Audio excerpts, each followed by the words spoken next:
आपको मालूम है कि हर सत्र के समापन के बाद हम दोनों सदनों के नेता सत्र का विश्लेषण करते हुए एक रैप अप प्रेस कॉन्फ्रेंस करते हैं। आज की ये प्रेस कॉन्फ्रेंस भी उसी श्रृंखला में आयोजित की गई है। मित्रों, इस सत्र की समाप्ति पे एक बात का संतोष तो है कि जितने भी विषय हम लोगों ने चिन्हित किए थे, जितने भी इश्यूज हमने सत्र से पहले आइडेंटिफाई किए थे, लगभग उन पर सब पर हम चर्चा कराने में सफल हो पाए। अगर दोनों सदनों में नहीं तो एक एक सदन में भी चर्चा हो जरूर गई। जैसे महंगाई पर चर्चा लोकसभा में हुई तो आतंकवाद पर चर्चा राज्यसभा में हुई, लेकिन बाकी सभी विषयों पर दोनों सदनों में चर्चा हुई। जैसे CWG पर, नागरिक अधिकारों के हनन पर, भ्रष्टाचार पर, लोकपाल के प्रारूप पर, तेलंगाना पर, श्रीलंकन तमिल्स पर, दोनों सदनों में ये चर्चाएं हुई। और एक विषय जिसके लिए ये सत्र जाना जाएगा, जज के खिलाफ an address to the president. ये प्रचलित भाषा में इम्पीचमेंट कहते हैं, संवैधानिक भाषा में इम्पीचमेंट शब्द नहीं है। महाभियोग जज के खिलाफ नहीं होता, इम्पीचमेंट शब्द राष्ट्रपति के बारे में आता है। An address to the president, राष्ट्रपति को भेजा जाने वाला प्रस्ताव, वो भी इस बार राज्यसभा में पारित हुआ। उससे पहले उन्होंने इस्तीफा दे दिया, इसलिए लोकसभा में वो प्रस्ताव नहीं आ सका। लेकिन ये सत्र अगर किन चीज़ों के लिए याद किया जाएगा तो ये भी होगा कि एक बार राज्यसभा में एक जज के खिलाफ राष्ट्रपति को भेजा जाने वाला प्रस्ताव भी पारित हुआ था।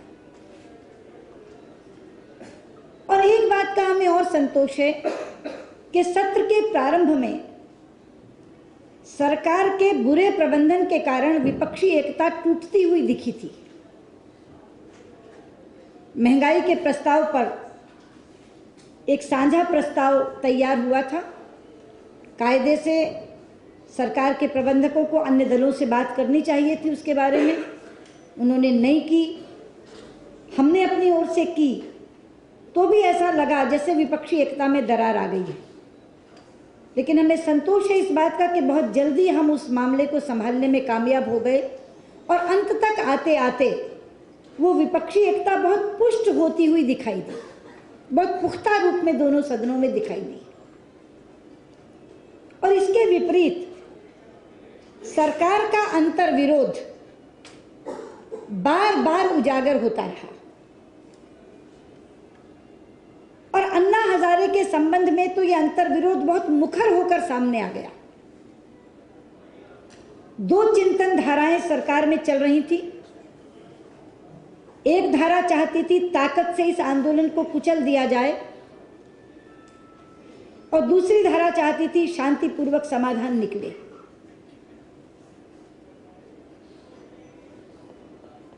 ये अंतर सरकार के भीतर भी था मित्रों, और पार्टी और सरकार के बीच में भी था। सरकार के अंदर भी एक गरम दल और एक नरम दल बन गया था।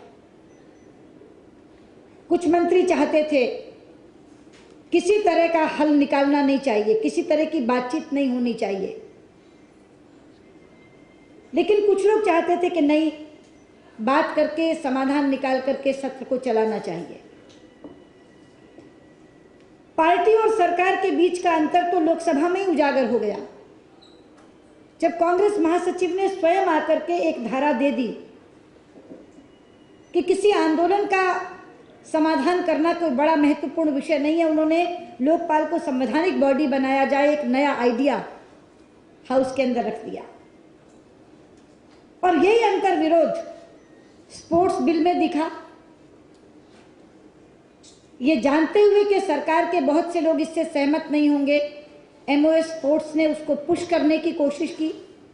वो बिल कैबिनेट में ही लटक गया। कपिल सिब्बल के बिल को राज्यसभा में कांग्रेस के लोगों ने ही चुनौती दे डाली।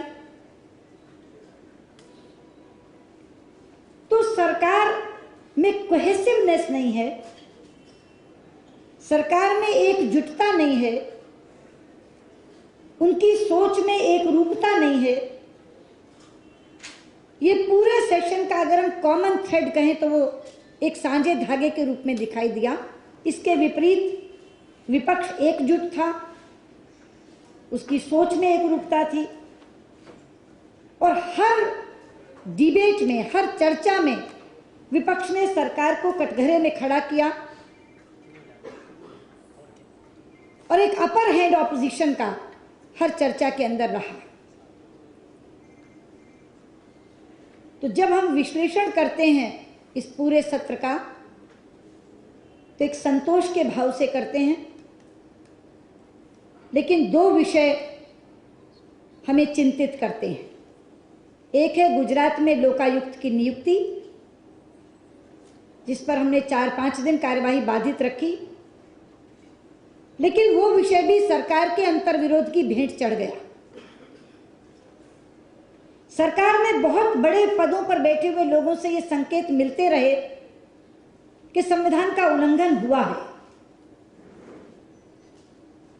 गवर्नर चीफ मिनिस्टर को बाईपास कर दे, मंत्रिपरिषद की बात न मानकर केवल नेता विपक्ष से बात करके लोकायुक्त की नियुक्ति कर दे, ये सही नहीं है।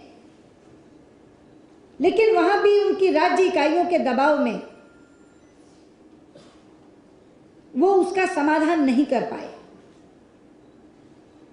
इसी तरह कैश फॉर वोट्स का मामला जब आया तो उन्होंने इस न्याय व्यवस्था के सामने भी एक प्रश्न चिन्ह लगाया और सरकार की कार्यशैली के सामने भी। दोनों लोग आरोपी कैसे हो सकते हैं? एक जिसने रिश्वत दी और एक जिसने रिश्वत उजागर की। अगर दी और ली होती तो दोनों आरोपी बन सकते थे कि देने वाला भी और लेने वाला भी, लेकिन एक देने वाला है और एक उसको उजागर करने वाला है, दोनों को आरोपी बना दिया।